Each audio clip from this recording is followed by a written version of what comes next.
Neighborhoods at Risk helps people access data on climate exposure, climate projections, and at-risk populations. It was designed to meet community planning needs. It's free to use and available for every community and county in the country. So let's run through an example to show what you can do with Neighborhoods at Risk, focusing on Lake Charles, Louisiana. Lake Charles is a working-class, mid-sized community, about 80,000 people, and in 2020, they were hit by Hurricane Laura. So it's one of the biggest storms ever to hit Louisiana, followed only 6 weeks later by Hurricane Delta. And due to those two storms, thousands of residents were displaced. We'll use Neighborhoods at Risk to identify the parts of Lake Charles that could be prioritized for future mitigation work to reduce flood risk as the community rebuilds.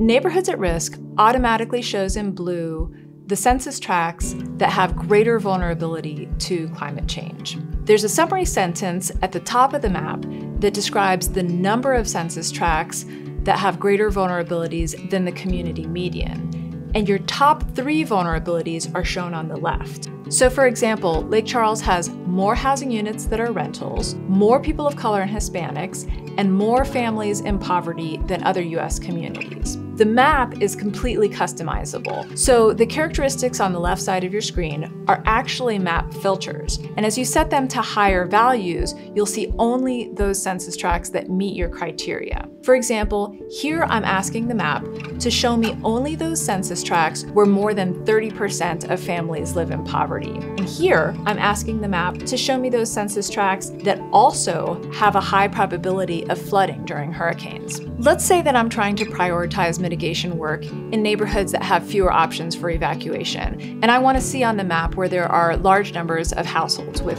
no access to a vehicle. I can add that characteristic and then further customize my map. The table on the right-hand side of your screen shows the combined characteristics of any highlighted census tracts. You can hover your mouse over an individual census tract to see its characteristics, and then importantly, you can download what you're seeing in your web browser in a nicely formatted report.